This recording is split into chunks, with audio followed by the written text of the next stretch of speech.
Lagi mas, nah itu mas, itu mas. Lagi.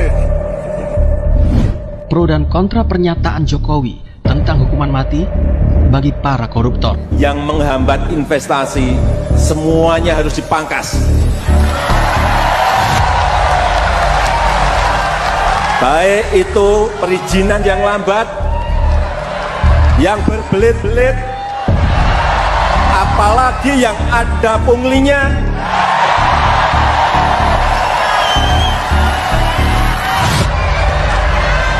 Hati-hati, hati-hati, ke depan saya pastikan akan saya kejar. Bulan November masih ada lelang. Bulan November itu masih ada lelang.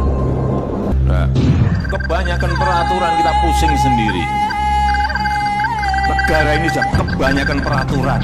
Itu yang pertama, kehendak masyarakat. Kalau masyarakat memang berkehendak seperti itu ya dalam rancangan undang-undang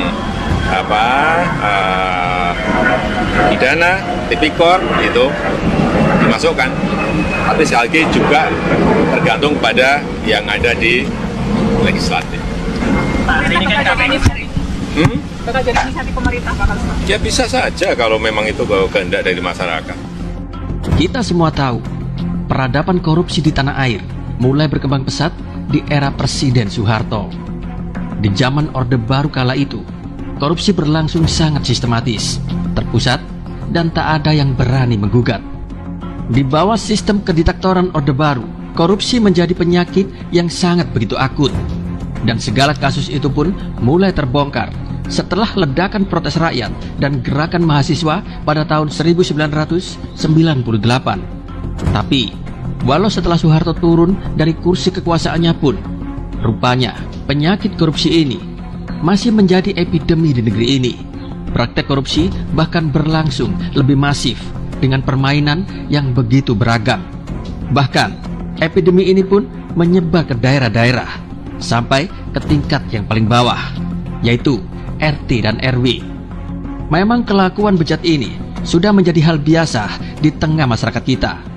Tapi sejak Jokowi menjabat sebagai presiden, kasus-kasus korupsi ini memang bisa ditekan dengan maksimal.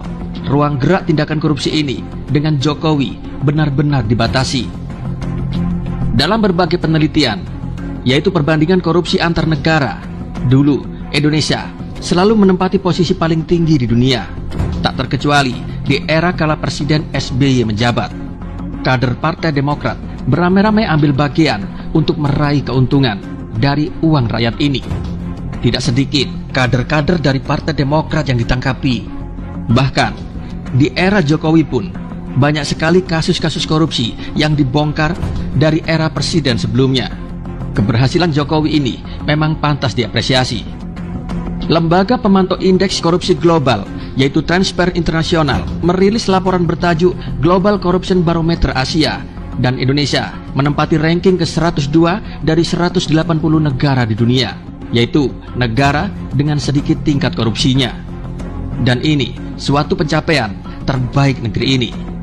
Tapi meskipun begitu, masih tidak bisa dipungkiri, ada saja berita penangkapan kasus-kasus korupsi akhir-akhir ini. Sebenarnya, beberapa waktu yang lalu, Jokowi sudah setuju dan mengapresiasi keinginan masyarakat untuk agar para koruptor ini bisa dihukum mati.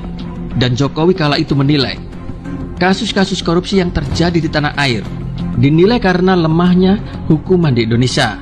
Selain itu, banyak pakar juga menilai aturan terkait korupsi memang kerap berubah-ubah, dan banyak partai-partai politik yang menjalankan sistem mahar politik.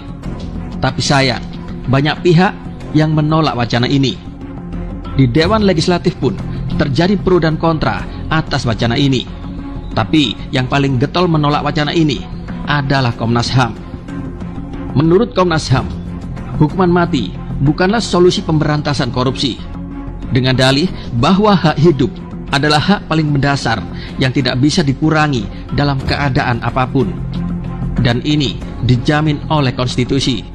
Di sisi lain, masih menurut Komnas HAM, hukuman mati masih ada dalam hukum positif di Indonesia untuk mencegah dan menimbulkan efek jerah, Salah satunya bagi pelaku tindak pidana korupsi, sebagaimana terdapat dalam pasal 2 ayat 2 Undang-Undang Nomor 20 Tahun 2001 tentang tindak pidana korupsi, yang mana pemberatannya adalah penerapan pidana mati. Dan menurut Ketua Komnas HAM RI, Ahmad Taufan Damani, pada hari Jumat 12 Maret 2021 yang lalu, tidak ada korelasi antara penerapan hukuman mati dengan upaya pencegahan dan efek jera di dalam pemberantasan tindak korupsi. Taufan lantas menilai vonis hukuman mati bukanlah solusi yang tepat untuk memberantas korupsi, karena selain tidak cukup efektif mengatasi tindak pidana korupsi, juga bertentangan dengan norma serta hak asasi manusia. Memang, Komnas HAM sejak awal memang sangat tidak sepakat dengan wacana hukuman mati tersebut, karena bagi Komnas HAM, hak untuk hidup merupakan hak absolut seorang manusia. Bagaimana pendapat Anda tentang wacana Jokowi ini? Tulis jawaban Anda di kolom komentar. Salam Jokowi tambah periode. Salam NKRI dan salam